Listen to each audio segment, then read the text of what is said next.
Well, good morning again. Priorities, right? Did y'all have a good week in the Lord?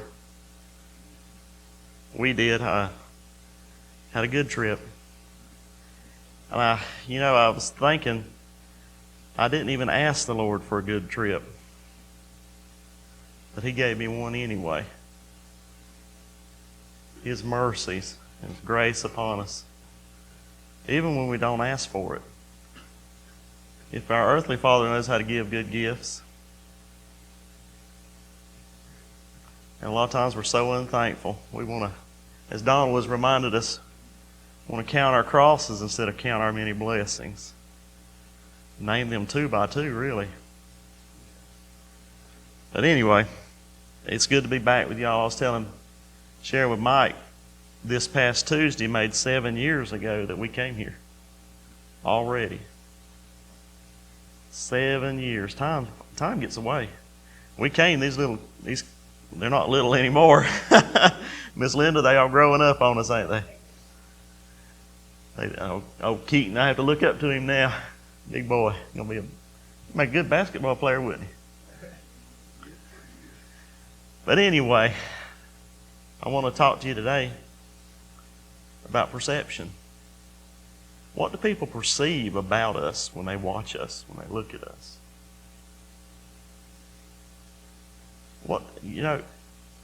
The world, where are they going to see Jesus at?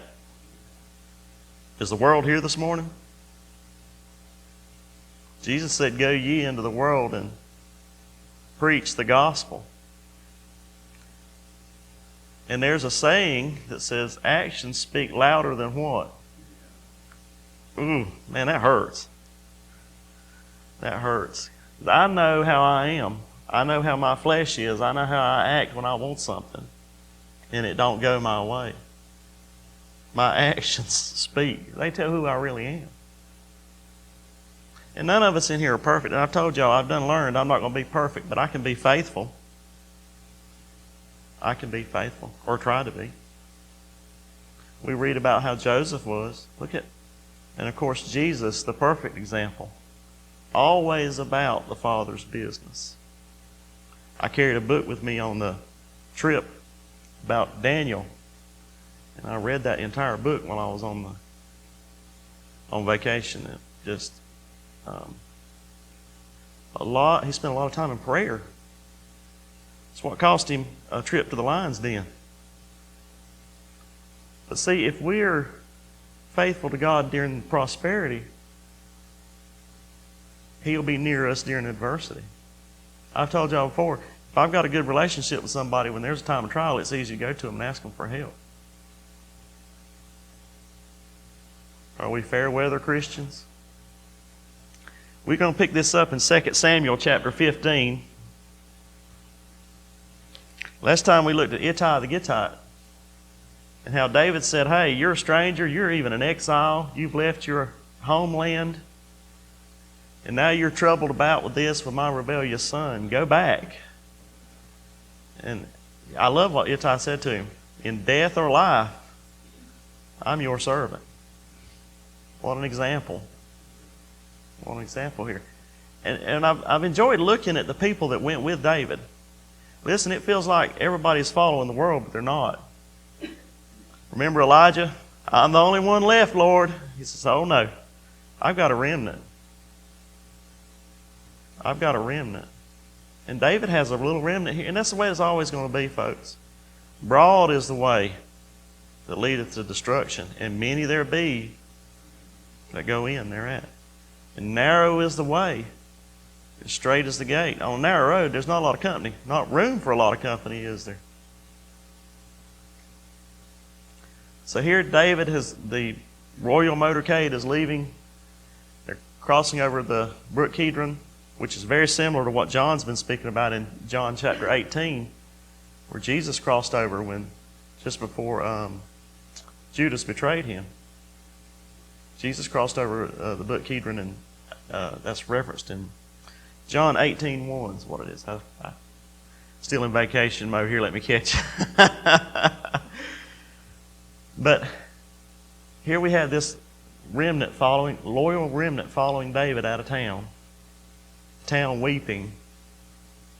You know, it's one thing to face adversity, but it's another thing to face judgment. And that's what's befallen David here. Judgment for his sin with Bathsheba. Remember, he told Nathan, he said, that guy ought to repay fourfold. Guess what David's going to do? He's going to repay fourfold here. But even in this, listen, we're none of us perfect. But even in this, we ought to be perceived to be Christians. And that's what happens to David here. John mentioned about he prayed that the Lord would make him more sympathetic about migraines. And the Lord gave him one. And I've mentioned y'all bemoaning the fact about not having children. And this past week, the Lord allowed me to take 2 on a cruise. My senior parents. Mom, I love you, just so you know.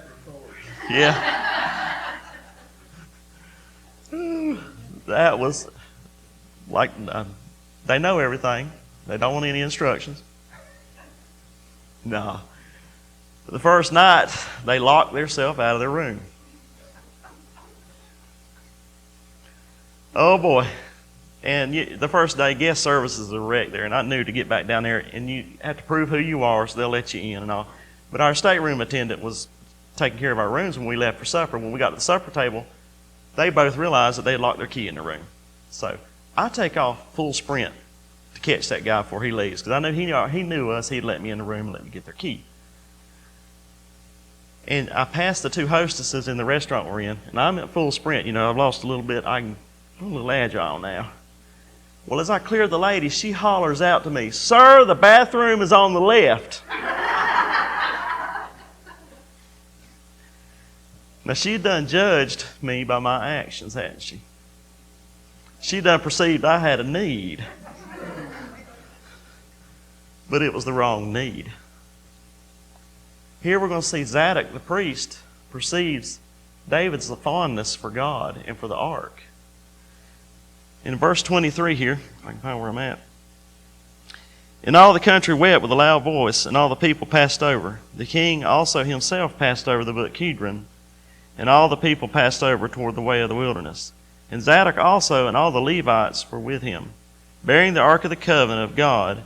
And they set down the ark of God, and Abiathar went up, until all of the people had done passing out of the city. And the king said unto Zadok, "Carry back the ark of God into the city. If I shall find favor in the eyes of the Lord, he will bring me again and show me both it and his habitation." Now I want to ask you something. Why did Zadok even bother with this? This is a lot of trouble here. Up the ark, take it out, and follow him. He knew that's what David wanted. He had perceived, even in David's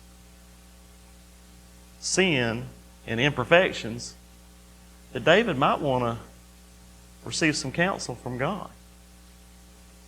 But David, perceiving this was the judgment of God, and we'll see that later on when Shimei comes out, says, "No, take it back. Take it back to Jerusalem. Leave it there. And if God finds favor with me, I'll get to return and see it I'll get to see the ark in its habitation. I'll be able to go back and worship with God's people." You know, in traveling, one of the great things about yesterday was I knew I was going to be home. I was going to be home. I was going to have my own bed, my own facilities, my own kitchen, my own refrigerator, my recliner. What does David mention here that he wants to see when he gets to go back home?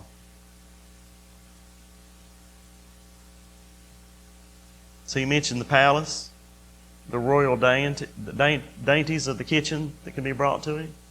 No, he says, I want to return and see the ark of God. I want to return and worship in its habitation with my fellow believers. A godly sorrow, if you will, brother. He wasn't sorrowing over the worldly pleasures or what our flesh wants. A love for God. A love for God. And this struck me, like I said, one of the great things about coming home is coming home. But I also was thinking, and Melissa even mentioned, it'll be good to be back in church tomorrow. We missed y'all. 7 years. Who would have thought it? Me and Melissa shared that picture with John the other day about us meeting in Applebee's. Just so happened, as John said.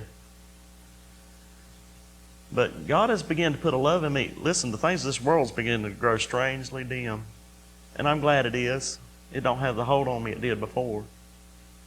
It still throw a tentacle out there every once in a while and grab a hold of me, Donald, pull me back in a little bit. But listen, what does the world perceive of us? Do they perceive that Sunday morning we're going to be with our fellow believers worshiping? Whereas Joseph prayed, where we're not worried about the clocks on the wall? We're here to be fed. Do we desire to be in the habitation and to eat at the king's table? Or are we worried about this other stuff? Is it more important? What was the high priority here? What was David's main focus here? He said, He will bring me again and show me both it and His habitation. The Lord's house, not the palace. Not the palace. I told y'all this is working me over about the love of the world. Because I got a lot of it in me. Listen, home is familiar to us. It's what we long for because we feel like it's our controlled environment. We like familiarity. These people are heading off into a wilderness. They don't know if they'll get to come back home or not. And Zadok here, I love it. He wasn't lured away by Absalom and his talk or Absalom and his good looks. There was no religion in Absalom. They didn't go, I think it was Spurgeon said, I'd rather go to heaven alone than to go to hell with the herd. I'd rather go to heaven alone than to hell with the herd. So I want to ask you, are we going to cross over and long for the habitation? Do we look forward to the things of God?